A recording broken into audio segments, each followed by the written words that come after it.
Is it? Was that okay with that?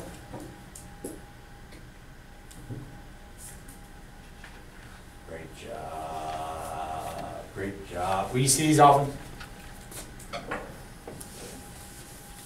Not even this, even though I have it up here, it's just negative that. You just don't see it too often. Which ones do you see a lot of? Those three, and I would say most of all, those two. Tell Raj if you have those inverse trig.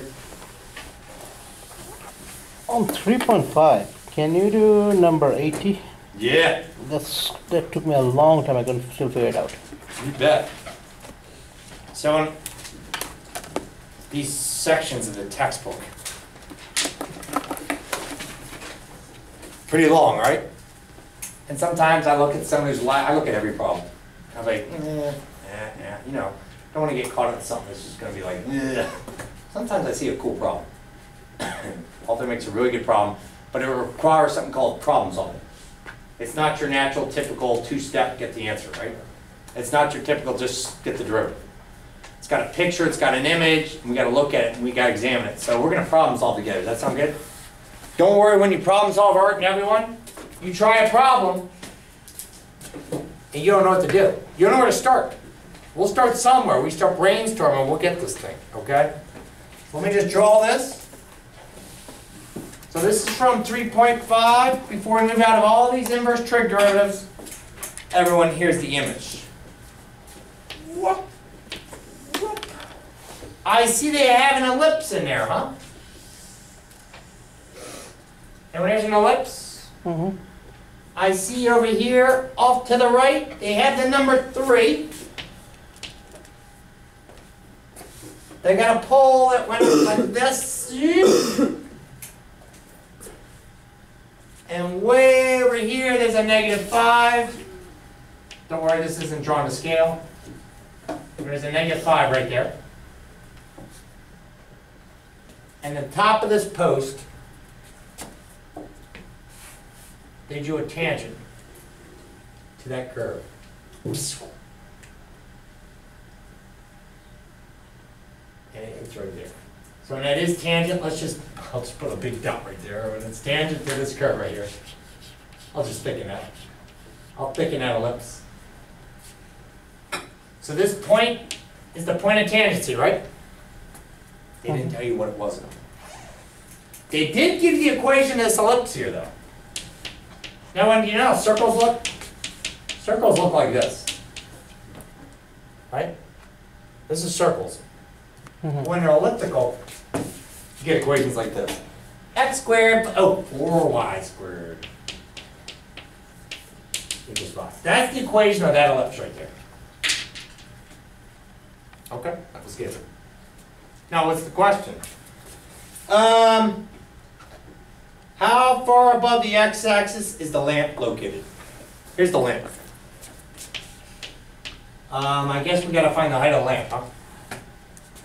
But keep in mind, everyone, what problem number was this again? 80. This is number 80, the dead last problem in this section. Did you ever see the textbooks that like level A problem, level B problem, level C problem? Well, this is level what? Level C. But it involves problem solving, we'll get it. We'll just play with this. We'll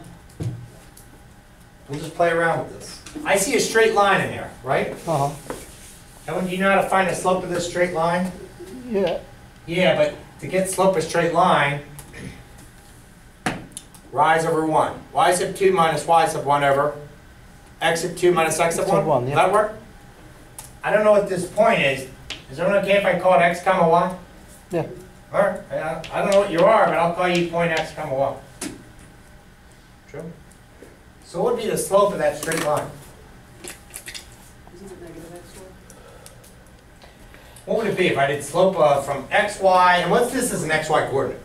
-50. But if I'm thinking about slope, let's start there. We're trying to get to what? The height of this lamp? But do you agree somehow we can use calculus and we can look at slopes? So I'll start there. I know. Hey, you're point x, y. I know you're going to be critical and help me solve this problem.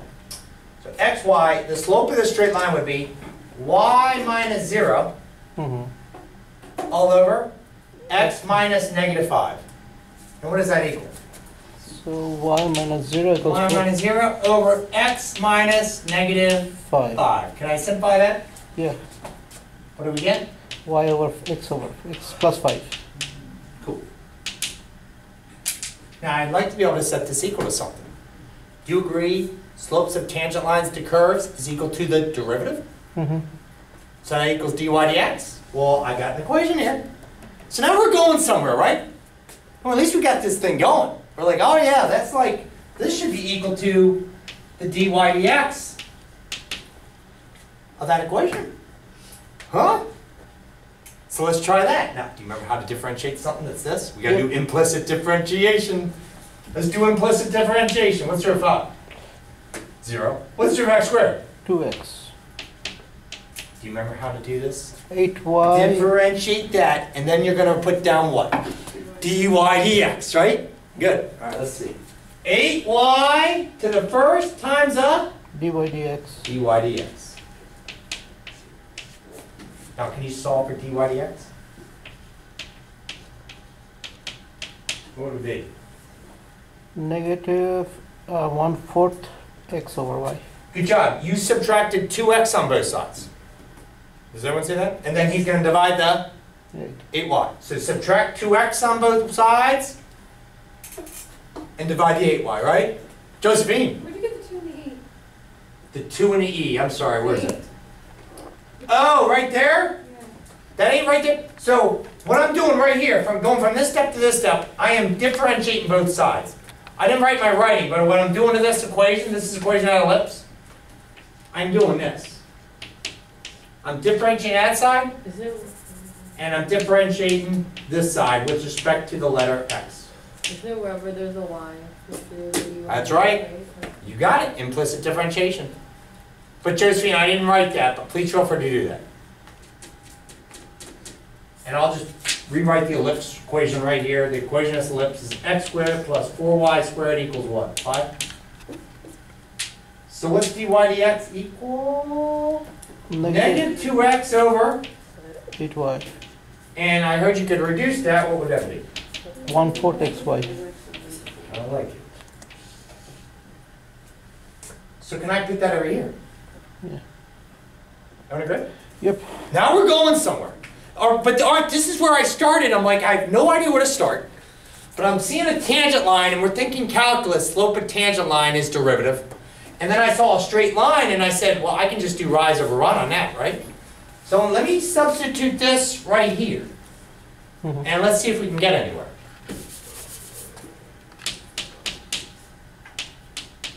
And I wonder if you can notice what I did. I was thinking slope of line is equal to derivative of that equation. That's what I did, right? Now, it would be great if we could solve that equation. We could figure this out. But if we can get that point, we can get that point over there. Right? Mm-hmm. We definitely can get it. Boy, what is this? Now, any idea how I can play around with this math equation? What if I cross multiply? What do I get? 4y square equals to x square plus 5 negative x. Negative x square minus negative. Why don't you bring it over here and to 0? Let's see. And this would work. This could give us an idea what's going on here. Where did you get the y, x plus 5? The y over x plus 5? Mm-hmm. That came from slope of straight line. I just called this point what? X comma y? And I said y minus 0 over y squared minus y x minus negative 5. Okay. No calculus either, right? Joe? Hey, what's this point? Well, the x value is what? 3. 3. I can't call that y though, can I? No. You go, why not? Because it's not on the curve right there. But anyways, I'm looking at this equation. If I cross multiply, I get 4y squared equals negative x squared Professor, minus 5 times what? X. Do you all agree? uh-huh. I'm going to do that. Everyone okay if I cross multiply? Yeah. All right, here I go. This times this would give me what? 4y squared? What's this times this give you? 4y squared equals Negative x squared minus 5x. negative x times x plus 5, which is negative x squared, but is it exactly? Minus 5x. Is it exactly the equation? It's No. close to it, isn't it? No, Professor, what, here's my suggestion. Sure. If you bring the, because we can like single out the y, and once we single out the y, and we can substitute y for that value. Yeah. You could do that. Yeah. You can add the x squared to the other side and then take the negative of that 5 and that x and put it on the left side and then I give up after that. Hey, everyone, you know what's neat? Right now you go, boy, we did a lot of work. A lot of you noticed that this equation kind of looked like what? The equation up there. Yeah. Kelly done it? But if you look closely, it's not exactly the same, is it? Okay, pull out a negative. But everyone, all we're trying to do, you and I are trying to figure out what is this daggone what? That's Problem. amazing. And we did some great things. We took the derivative, we set it equal to slope of that tangent line, so we have one thing less to do to figure this thing to solve this. It's one of those good problem solving skills. Can I substitute something for this? Yeah. Maybe I'll be able to solve this. I would love to have this equation all in terms of x. Well, since this point of x comma y is on this ellipse, what is 4y squared equal to in that equation? What would 4y squared, if you could isolate that, what is 4y squared equal to in that equation? 5 minus x squared, yep. Can I substitute that there? Yeah. Then we're going to solve for x, and that'll be our crux move. We'll have this problem solved. Because we'll get that point on that curve. Do you all see that? So it's fine. You go, it's a problem solving skill. You go, I've tried everything. I did a little calculus, but can I substitute something? And you look back at your work and you're like, ooh, I could substitute something for this 4y squared. What can I put in place of this? See this equation right here? Let me just go up here and go what? 4y squared is equal to a what? 5 minus x squared. All right, I'll take this. Remember, I'm going to put it in place of this. Right? Can I substitute that for that? Is that from that equation? See that? X squared plus 4y squared equals 5? So 4y squared isolated, well, I just subtract that x squared. I'm not saying. I could put it over here. And don't ever think of this problem as, whoa, this is nasty. It's more fun. We're just trying to solve it. It's math problem solving. And see if you can solve this equation. I know you can. Anything cancel on both sides? X squared. And you gotta laugh. You're like, oh my gosh, this is gonna be a simple mathematical value. 5 minus 5 equals to 0. It wasn't like it was negative, some irrational negative square root, you know, x is equal to what here? Solve for x, divide the negative 5. I mean, all right, we gotta laugh. It's just a what? Are you kidding me? It's just negative 1. But do you see what we did? We used calculus. We said slope of straight line equals slope of curve. Then we got a little lost. It was getting a little weird. We were worried. Then we said, man, maybe I can substitute something. All right, Art? Yes, sir. And I substituted it. Got all the same variables. Now that I know this x value is what? I'm telling you right now, and that's called the crux move, we got this problem solved. We'll get over here. No problem now. I think you're going to see why. We'll get no problem getting this lamp now. If that's negative 1, though, how do you get the y? Plug it in right there. And when can you figure out what y would be? Notice it's got to be positive. So what's negative 1 squared plus 4y squared equals 5? Let's plug it in there. That would be 1 plus 4y squared equals 5. And by the way, everyone, thanks for being patient on this problem. But problem solving is important. It's a good skill. And y equals plus or minus 1. Which one is it? Look at the picture. Plus. Plus. Everyone, do you agree now? We're going to have no problem getting this? Hello. This is x. And I'm looking for this number right here. And this is on the same straight line as these 2 points. Can't we get it? Slope between these 2 points must be equal to the slope between these two, right? This is going to be no problem to solve now. Right, Art? Yes, sir. Oh, no problem. And when the slope between these 2 points, let's find it. It's got to be equal to the slope between these 2 points. The only thing is, when I show my work here, maybe I shouldn't call this y. Because I already called what y earlier? That y over there. So maybe we should call it something else, like Y1. y Kayla. You know, I mean, just something else. Y sub 1, or right? It's just something different. So you don't think it's that y when you look back at your work. How did I solve that crazy one? Josephine likes this, I can tell. We'll put this as bonus. One of these, right? I'll come up with you. I can always come up with a good bonus like this. All right. everyone, so I get all this worked out. What's this y value now? That's 1, so here I'm going to finish this up. To finish the problem. Everyone, what's this slope here? 1 minus 0 over negative 1 minus negative 5 must be equal to, that number must be equal to, anyone want to do the slope with this one and this one, or this one and this one? Doesn't matter, it's on the same straight line, right? Y sub, what do you want to call it? Y sub 1. What was this called? This was called a pole? How about y sub p? Y sub p for pole. Y sub p minus 1 must over 3 minus what? We're going to solve this. That's 1 over what? 4?